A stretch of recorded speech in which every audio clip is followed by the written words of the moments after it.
ஓம் சாய்ராம், ஸ்ரீ சாய்ராம், ஜெய் ஜெய் சாய்ராம். சாய் பக்தர்கள் அனைவருக்கும் சாய்கீதை டிவியின் சார்பாக என் பணிவான வணக்கங்கள்.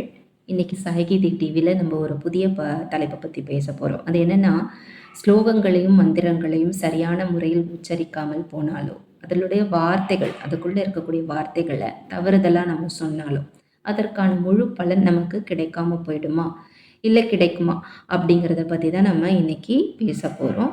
இது என்னுடைய சுய அனுபவம். என் வாழ்க்கையில் என் கூட இருந்த ஒருத்தவங்களுடைய அனுபவத்தை தான் இன்றைக்கி உங்ககிட்ட சொல்ல போகிறேன்.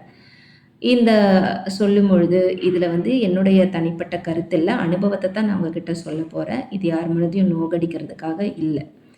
அதனால் தவறுதலாக யாரும் இதை எடுத்துக்க வேண்டாம். இந்த பதிவு நிச்சயமாக அவங்க எல்லாருக்கும் பிடிக்கும்னு நம்புகிறேன். முழுசாக பாருங்கள். அதாவது 2000 ஆண்டு வருடங்களுக்கு முன்னாடி, ஒரு 2-3 வருடங்களுக்கு முன்னாடி இந்த ஆன்மீக பதிப்புகள்லாம் அதிகமாக ஆரம்பிச்சது. நாளிதழ்களில், மாத இதழ்களில், புத்தகங்களில் எல்லாத்துலேயுமே ஆன்மீகத்துக்குன்னு தனியாக ஒரு சப்ளிமெண்ட்ரி ரீடர், அதாவது ஒரு நியூஸ் பேப்பர் வருதுன்னா அந்த நியூஸ் பேப்பரோட ஆன்மீக சம்மந்தப்பட்ட ஒரு தனி பேப்பர் வரும். கோயில்களை பற்றி சொல்லியிருப்பாங்க, ராசி பலன் சொல்லியிருப்பாங்க. அதே சமயம் சில ஸ்லோகங்கள் கஷ்டம் போகிறதுக்கு, கடன் தீர்றதுக்கு, வெற்றி அடையிறதுக்கு, திருமணம் சீக்கிரமாக நடக்கிறதுக்குன்னு வாரத்துக்கு ஒரு முறை ஒரு ஸ்லோகங்களை வெளியிடுற ஒரு தருணம் அது. அந்த நேரங்களில் அது ரொம்ப அதிகமாக வந்தது. அப்படி வந்த ஸ்லோகம் தான் ஸ்லோகம் மந்திரம். அப்படி எதுன்னு கேட்டிங்கன்னா காயத்ரி மந்திரம். காயத்ரி மந்திரம் அந்த நேரங்களில் ரொம்ப அதிகமாக பிரபலமாச்சு. நிறைய பேர் அதை நாளிதழ்களில் படித்து தெரிஞ்சுக்க ஆரம்பித்தாங்க. தினமும் வழிபாட்டில் சொல்ல ஆரம்பித்தாங்க, சேர்த்துக்க ஆரம்பித்தாங்க. சில இடங்களில் ஒரு சில விஷயங்கள் கூட நான் படித்தேன். என் நினைவுக்கு எட்டியது, நினைவில் இருக்கக்கூடிய விஷயத்தான நான் இப்போ சொல்கிறேன். அப்போ காயத்ரி மந்திரத்தை சொல்லி கொடுக்கறது முறையாக சொல்லி கொடுக்கணும். அதை கற்றுக்கிறவங்க ஒரு முறையான ஒருத்தங்கிட்ட தான் கற்றுக்கிட்டு அதை சொல்லணும் அப்படின்லாம் சில விஷயங்கள் ஒரு சிலர் பகிர்ந்தாங்க. அப்படி ஒரு தருணம் இது. ஆனால் அந்த தருணத்திலேயே அந்த காயத்ரி மந்திரத்தையும் வெளியும் இட்டாங்க. அப்படி கற்றுக்கிட்டு படித்தவங்களும் சொன்னவங்களும் பலனடைஞ்சவங்களும் நிறைய பேர் இருக்காங்க. தன்னால் பார்த்து கற்றுக்கிட்டவங்களும் இருக்காங்க. அதனால் பலன் அடைஞ்சவங்களும் நிறைய பேர் இருக்காங்க.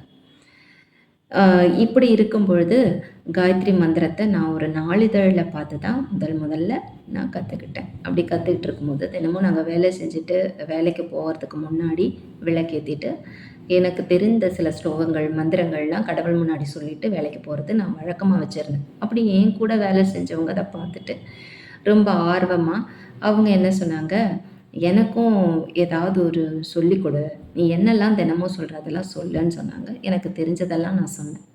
அப்போது காயத்ரி மந்திரத்தை பற்றி அவங்க கேட்டாங்க, அதை எனக்கு நீ சொல்லித்தரியா? நான் கொஞ்சம் பயந்தேன். சொல்லித்தர அளவுக்கு நமக்கு தகுதி இருக்கான்னு தெரியலையே, நம்ம எப்படி சொல்கிறது? ஏன்னா நம்ம தான் நாளிதழில் படிச்சிட்டோம்ல, முறையாக சொல்லித்தரணும், முறையாக கற்றுக்கணும்னு. அதனால் எனக்கு ஒரு பயம் இருந்தது, தயங்கினேன் சொல்லித்தரதுக்கு. நான் வேணால் எழுதி தரேன், நீங்கள் பார்த்து படித்து தெரிஞ்சுக்கோங்கன்னு சொன்னேன். கூட இருந்த மற்றவங்க, ஏன்னா அது இப்போ நாங்கள் விடுதியில் தங்கி நாங்கள் வேலை செஞ்சோம். மற்ற ஆசிரியர்கள்லாம் என்ன சொன்னாங்க, உனக்கு தெரிஞ்சால் சொல்லிக் கொடு, எல்லாம் கடவுளுடைய சித்தம் தான், பயப்படாமல் சொல்லிக் கொடு, கடவுள் பார்த்துக்குவார் அப்படின்னு சொல்லி ஊக்கப்படுத்தினாங்க மற்ற 2 ஆசிரியர்களும். அப்போ நான் என்ன பண்ணேன், கடவுள் மேலே பாரத்தை போட்டுட்டு, சரி ஒருத்தங்க நல்ல விஷயங்கள் கேட்கும் பொழுது அதை நம்ம தட்டி கழிக்காமல் சொல்லலாம், அதனால் தவறில்லை அப்படின்னு முடிவு பண்ணி சொல்லிக் கொடுக்க ஆரம்பித்தேன். சொல்ல அவங்க அதை திருப்பி சொன்னாங்க.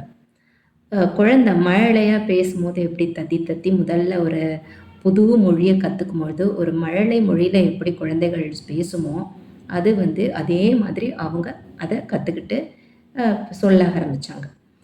ஓரளவுக்கு அவங்களால சொல்ல முடிஞ்சது, முழுசாக அவங்களுக்கு வரல. ஏன்னா அப்போ தான் முதல்ல கற்றுக்குறாங்க அவங்க. அப்போது அன்றைய நாள் முடிஞ்சுது. அன்றைய நாள் முடிஞ்சு எல்லாரும் அந்த வாரம் அவங்கவுங்க இடத்துக்கு பேருந்து ஏறி போகிறாங்க. நாங்களும் ஹாஸ்டல்லேருந்து எங்கள் இடத்துக்கு நாங்கள் போயிட்டு மறுவாரம் மீண்டும் நாங்கள் எல்லாம் விடுதியில் சந்திக்கிறோம். இப்போது காயத்ரி மந்திரத்தை கற்றுக்கிட்ட அந்த அக்கா, அந்த ஆசிரியை என்கிட்ட கட்டி பிடிச்சிக்கிட்டு என்கிட்ட ஒரு விஷயம் சொல்ல, ரொம்ப நன்றி ரொம்ப நன்றி அப்படிங்கிறாங்க. என்னத்துக்கு அப்படின்னு நான் கேட்குறேன். அவங்க சொல்கிறாங்க, நீங்கள் எனக்கு சொல்லி கொடுத்த காயத்ரி மந்திரம் இது கடவுளுடைய சித்தம். நான் சொல்லி கொடுத்தேன், நான் பெருமையாக சொல்லவே மாட்டேன் சாய்ராம், கடவுளுடைய சித்தம் இது. அந்த காயத்ரி மந்திரம் என் உயிரையே காப்பாத்துச்சுன்னு சொன்னாங்க. எங்களுக்கெல்லாம் ரொம்ப ஆச்சரியமாக இருந்தது. என்னது இது அப்படின்னு சொல்லும்போது அவங்களுக்கு அவ்வளோ ஒரு எக்ஸைட்மெண்ட் அந்த விஷயத்தை அவங்க சொல்லும் பொழுது. என்ன அப்படின்னு கேட்டப்போ, அவங்க எப்போ வழக்கமாக போகிற பஸ்ஸில் பேருந்தில் போகிறாங்க. போகும்போது அவங்களுக்கு எல்லா எப்பவுமே இடம் கிடைக்கும். ஆனால் அன்னைக்குன்னு பார்த்து அவங்களுக்கு உட்கார்றதுக்கு இடம் கிடைக்கல. டிரைவர் சீட்டுக்கு பக்கத்தில் ஒரே ஒரு சீட்டு காலியாக இருக்கும். நிறைய பேர் பஸ்ஸில் போகிறவங்களுக்கு தெரியும். அந்த சீட்டில் போய் அவங்களுக்கு உட்காந்துருக்காங்க. ஒரே ஒரு இடம் மட்டும்தான் பாக்கி இருந்தது. கொஞ்சம் தூரம் வண்டி போயிட்டே இருந்திருக்கு. இவங்க என்ன பண்ணியிருக்காங்க, அந்த நேரத்தில் சொல்லிக் கொடுத்த அந்த காயத்ரி மந்திரத்தை ரீகால் பண்ணி அவங்க தத்தக்கா புத்தக்கான்னு அந்த மழலை மொழியில் அந்த காயத்ரி மந்திரத்தை அவங்களுக்கு தெரிஞ்ச வரைக்கும் அவங்க சொல்லிகிட்டே இருந்திருக்காங்க. திரும்ப திரும்ப திரும்ப விடாமல் சொல்லிகிட்டே இருக்காங்க. யாரும் எதிர்பார்க்காத ஒரு தருணத்தில் அந்த பேருந்தானது இன்னொரு பேருந்து மேலே மோதி முன்னாடி இருந்த கண்ணாடி துகளம் துகளமாக உடைஞ்சி தூள் தூளாக போயிட்டு எல்லாருக்கும் அந்த பேருந்தில் பயணம் பண்ண எல்லாருக்கும் ஏதோ ஒரு வகையில் அடிபட்டிருக்கு. சின்ன சின்னதாக அடிபட்டு எல்லாரும் இவங்க வந்து அதிர்ச்சியில் கண்ணை மூடிக்கிட்டாங்களா. அவங்களுக்கு என்ன நடக்குதுன்னு ஒரு நிமிஷம் தெரியவே இல்லை.